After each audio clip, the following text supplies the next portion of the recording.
Here is part 1 expanded into 2,000 human-sounding, flowing words, with no headings, just immersive storytelling as you asked. Everyone at the Sky Lounge Cafe believed they knew Maya, or at least, they believed they had her figured out. She was the kind of girl who blended into the background no matter how bright the room was. While other waitresses laughed with customers or tossed flirtatious smiles across the floor, Maya moved quietly, softly, almost unseen, as if she were afraid of taking up too much space in the world. Her ponytail was always tied low, her apron perfectly ironed, and her eyes kept mostly on the ground. She wasn't clumsy or incompetent, just invisible by choice. People spoke around her the way they spoke around soft music in an elevator, acknowledging it existed, but never really listening. Some assumed she was shy. Others whispered she was strange. A few simply forgot she worked there at all until she appeared at their table with their order. But Maya didn't mind the invisibility. In fact, she clung to it. Silence was a shield, one she used to protect a heart that had been bruised far too many times. The Sky Lounge Cafe wasn't a regular cafe. It sat on the top floor of one of the city's tallest buildings, hugged by floor-to-ceiling windows, golden morning sunlight, and an atmosphere that hummed with polished elegance. Suits and heels were more common than jeans and sneakers. Celebrities passed through often enough that staff were trained not to stare.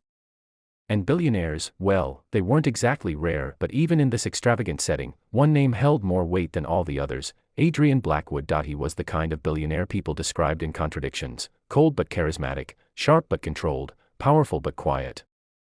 He inherited his father's real estate empire at 29 and doubled its worth before 33.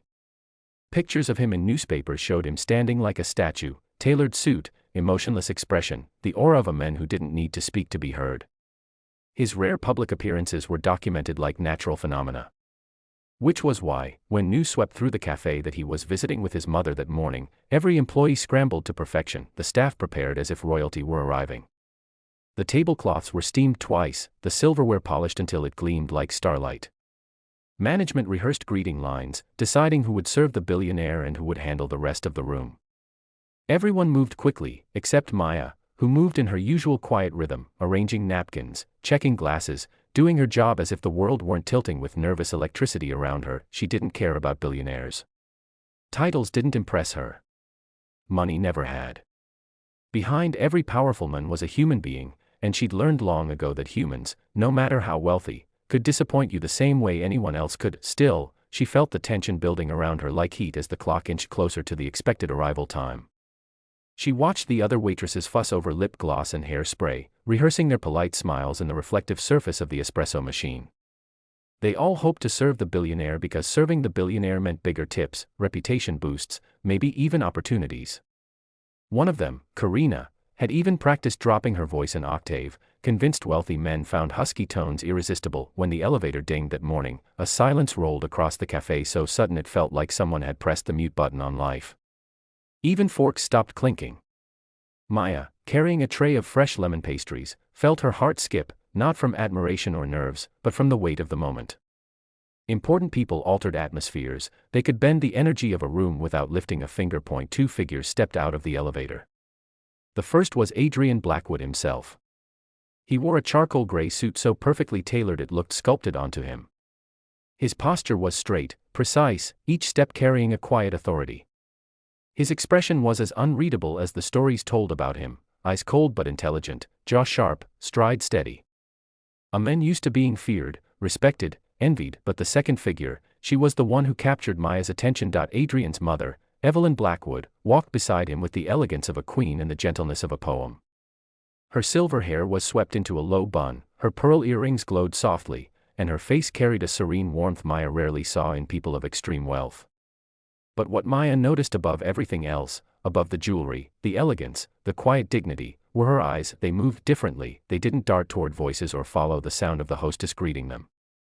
They swept the room slowly, observing detail, movement, vibrancy.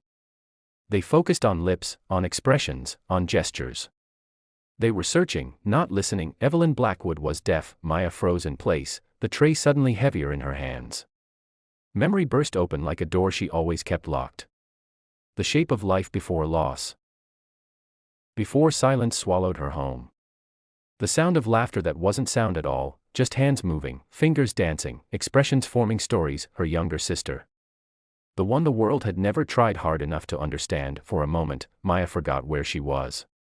She forgot the billionaire, the café, the tray, the nervous whispers behind her.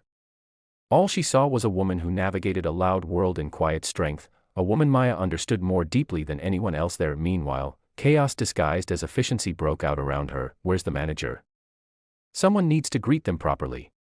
Don't stare, stop staring. I can't serve her, I don't know sign language.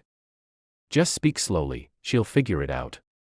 No, you idiot, that's not how it works. Maya listened silently as panic rippled through staff. Not one of them could communicate with Evelyn Blackwood. Not one of them even knew basic signs. She watched their fidgeting hands, their stiff forced smiles, the way they looked at the deaf woman as if she were an impossible task rather than a person who simply existed differently. The manager rushed forward and attempted to greet them, his gestures awkward, his voice raised unnecessarily loud, as if shouting could bridge silence. Evelyn smiled politely, masking the familiar exhaustion of someone used to being misunderstood. A voice behind Maya whispered, "Thank God we weren't assigned to that table. That poor woman can't even hear you." "She probably gets by," another replied carelessly. "Rich people always find a way." Maya's fingers curled around the tray. She inhaled once, slowly. She understood the sting of those words more than they knew. She placed the pastries down and wiped her hands, her breath steady but her heart racing for a reason she couldn't fully explain. It wasn't nerves. It wasn't fear. It was something deeper, something like a pull, a calling, an instinct that whispered, "Go." She watched the billionaire guide his mother to a window table. He moved with a protective attentiveness that softened his otherwise hard edges. He pulled out her chair, adjusted the sunlight angle, and sat across from her, speaking slowly, clearly, making sure she could read his lips. Maya felt something shift inside her. A small, fierce certainty. She had avoided attention for so long that stepping forward felt like walking into a storm. But this storm was one she had weathered before. Silence didn't scare her. Misunderstanding did. Her feet began moving before her mind caught up. Every step toward their table felt like peeling away a layer of fear she had wrapped around herself over the years. A soft rustle of whispers followed her. Why is she going? Is Maya crazy? She'll embarrass herself. She can't even speak well in front of customers. What is she doing? But Maya didn't hear them anymore. When she reached the table, the billionaire looked up first, eyes sharp, assessing, almost irritated by the interruption. His gaze swept over her name tag, her calm posture, her shy demeanor. His first impression of her was the same as everyone else's, quiet, forgettable, harmless. But his mother lifted her eyes too, and in that instant, something warm flickered through Maya. Recognition. Empathy. She wasn't sure.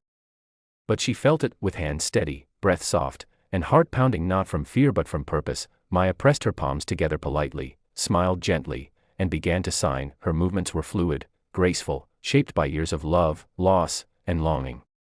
Every sign was a memory of her sister, every flick of her wrist, every curl of her fingers. She didn't rush. She didn't hesitate. She simply let her hand speak. Good morning, welcome. It's a pleasure to have you here. Evelyn didn't blink at first. She simply stared, her lips parting in stunned silence. And then, her expression bloomed, unfolding like a flower touched by sunlight for the first time in years. Her hands fluttered to her mouth, and tears shimmered instantly in her eyes. Not from sadness. From shock. From gratitude. From recognition. Adrian's jaw clenched in surprise, his eyes widening a fraction, more than any newspaper had ever captured. He stared at Maya as if she had just spoken a language